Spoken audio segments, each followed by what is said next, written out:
Athens. The year is 480 BC.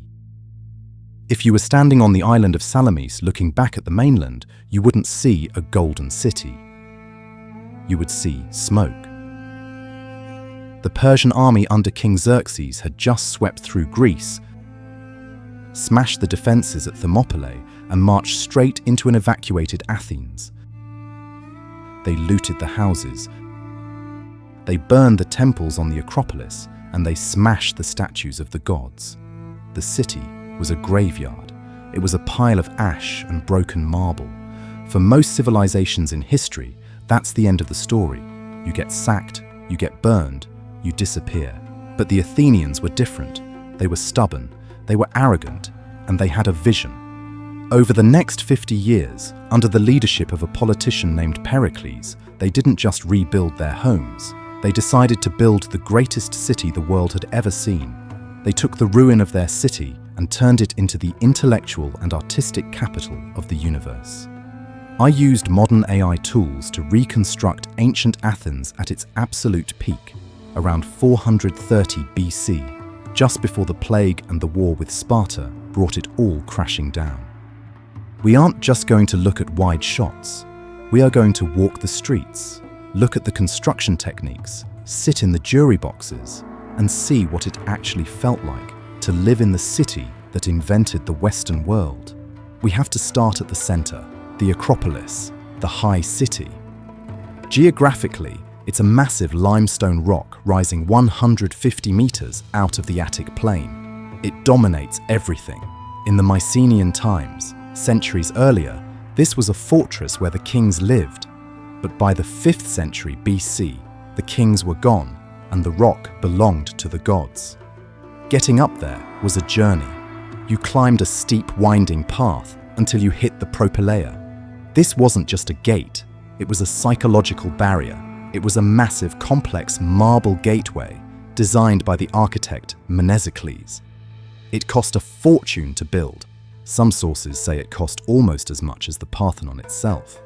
It was unfinished when the Peloponnesian War started, but even in its unfinished state, it was terrifyingly grand. As you walked up the ramp, the columns framed the sky, cutting out the rest of the world, so all you could see was the heavens. To your right, perched right on the edge of a sheer cliff drop, was the temple of Athena Nike.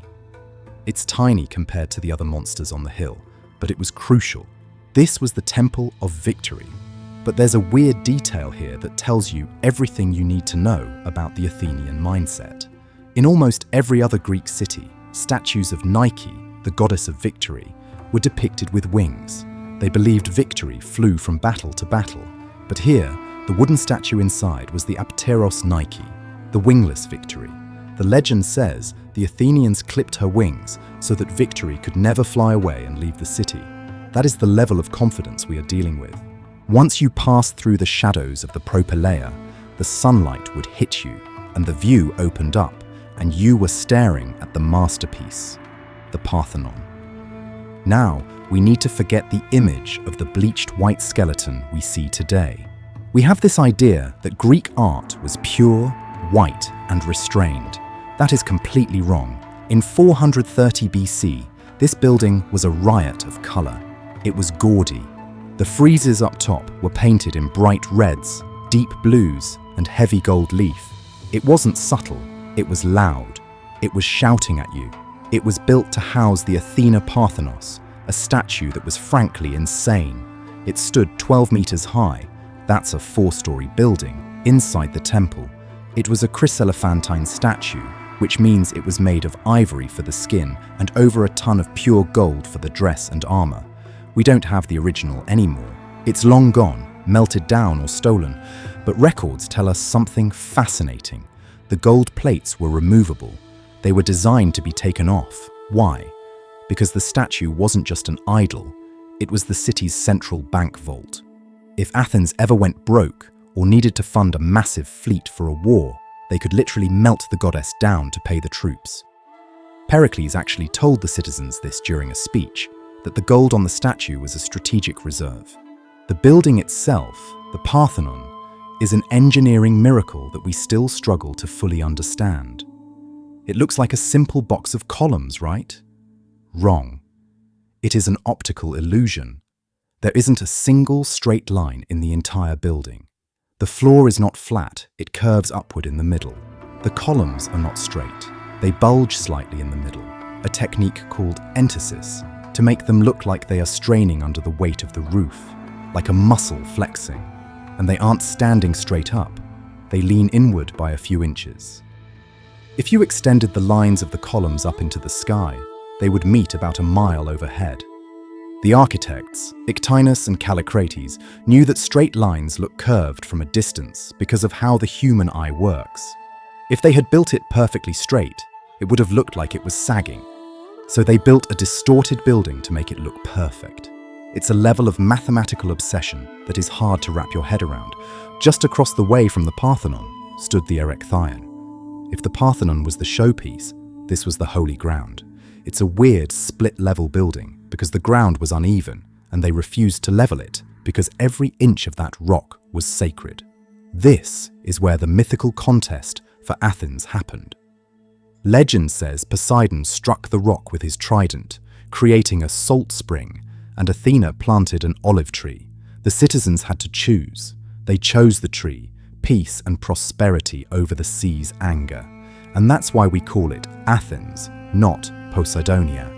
On the side of this building is the famous Porch of the Maidens. Instead of columns, you have these 6 stone women, the Caryatids, holding up the roof. The weight they are carrying is massive, tons of stone, but look at their necks. They look graceful, effortless, their hair braided back to strengthen the neck structure without making it look thick. But standing between these two buildings was something that's totally gone today, something most people don't even know was there. But it was actually the first thing you saw, the Athena Promachos, a colossal bronze statue 9 meters high. She was the warrior. She stood guard over the city. The tip of her spear and the crest of her helmet were gold-plated. They reflected the sun so brightly that sailors out at sea, rounding the Cape of Sunion kilometers away, could see the glint of it and know they were almost home. It stood there for 1,000 years, until it was taken to Constantinople and eventually destroyed by a superstitious mob. Now, let's walk down from the gods and see where the real action happened. The Agora. This was the downtown. The Roman Forum was organized and imperial. The Agora was chaotic. It was a marketplace, a government center, and a school all at once. The noise would have been deafening. You'd have fishmongers shouting prices, slaves carrying water, pottery merchants banging clay pots, and right in the middle of it, philosophers like Socrates annoying people with questions. That long building with the double colonnade, that's the Stoa of Attalos. Think of it as an ancient mall. It had 42 shops on 2 levels. It was the place to be seen. You came here to get out of the brutal Greek sun, walk in the shade, hear the news, and maybe buy some imported wine or luxury fabric. It was loud, crowded, and full of life. Just above it sat the Hephaestion.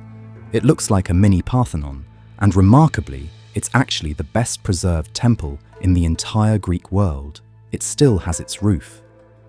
It was dedicated to Hephaestus, the god of the forge, which makes sense because this whole area was the industrial district. Metalworkers, potters, blacksmiths, the smoke from their fires would have been drifting through here constantly. But the most important thing that happened in the Agora wasn't trade, it was law. The Heliaia was the supreme court.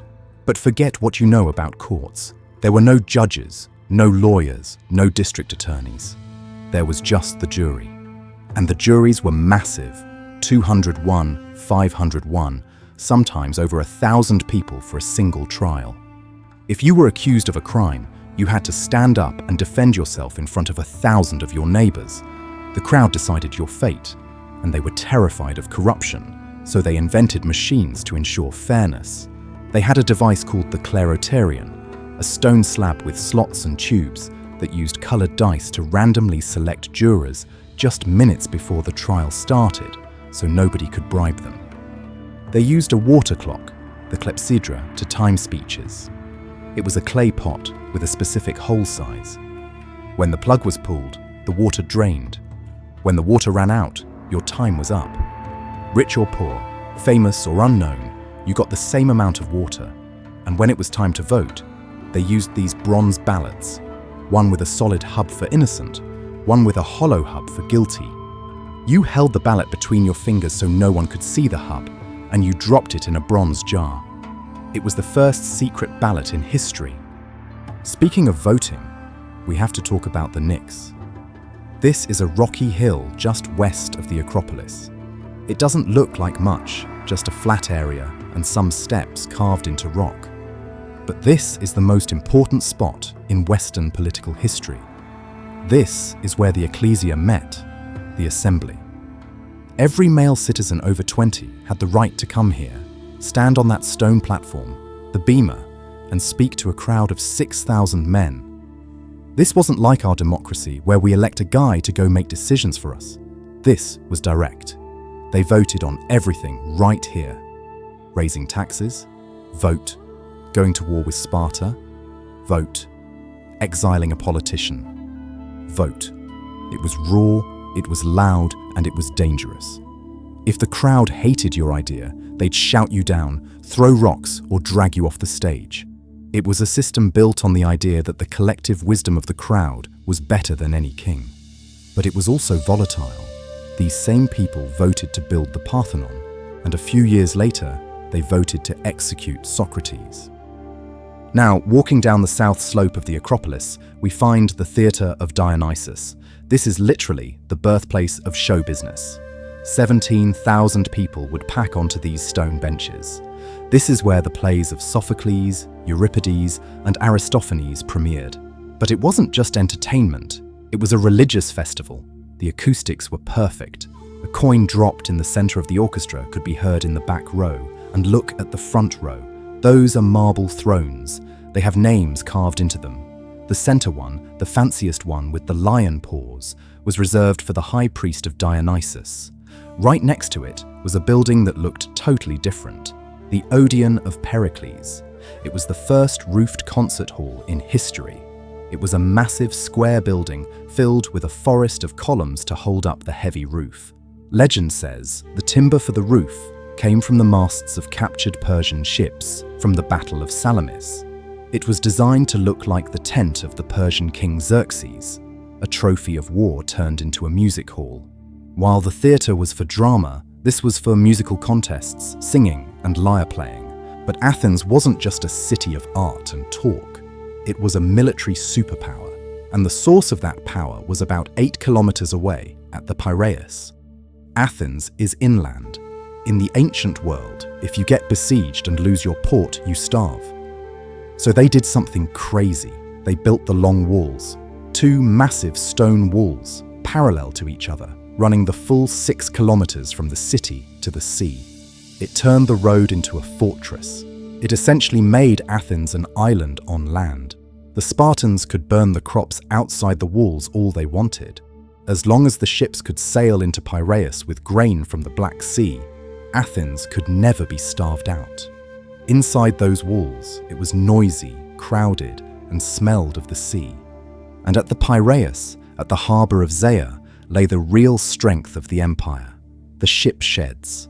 This was the garage for the navy, 170 dry docks housing the triremes. These ships were the fighter jets of the ancient world, long, sleek, built for one thing, ramming speed. They had a bronze battering ram at the front, 170 rowers, arranged in 3 banks, pulling in perfect unison.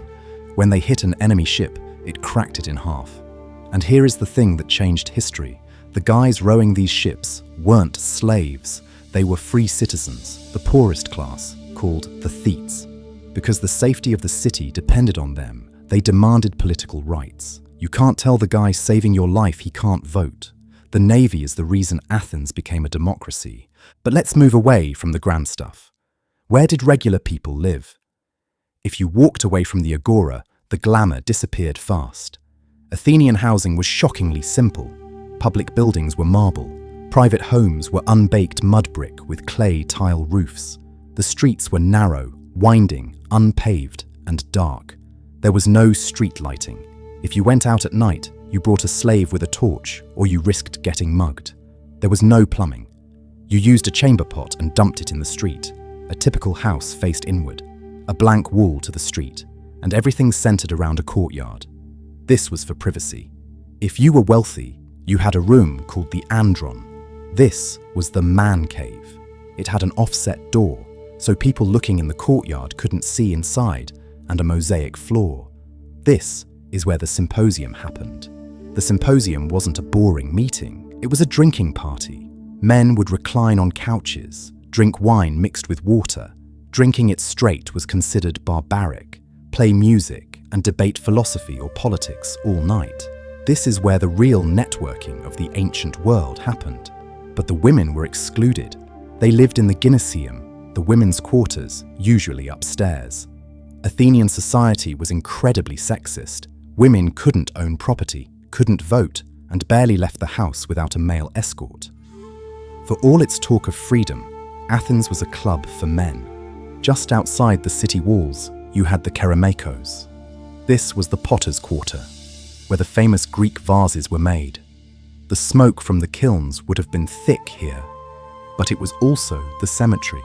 The road leading out of the Dipylon Gate, the main gate of the city, was lined with massive grave markers and statues. And finally, we can't forget the Panathenaic Stadium. It's tucked away in a valley between two hills. This is where the Panathenaic Games were held, the Athenian version of the Olympics. The track was exactly 1 stadion long, about 185 meters. The athletes competed entirely naked, covered in olive oil. The prize wasn't gold, it was large jars of sacred olive oil from the groves of Athena.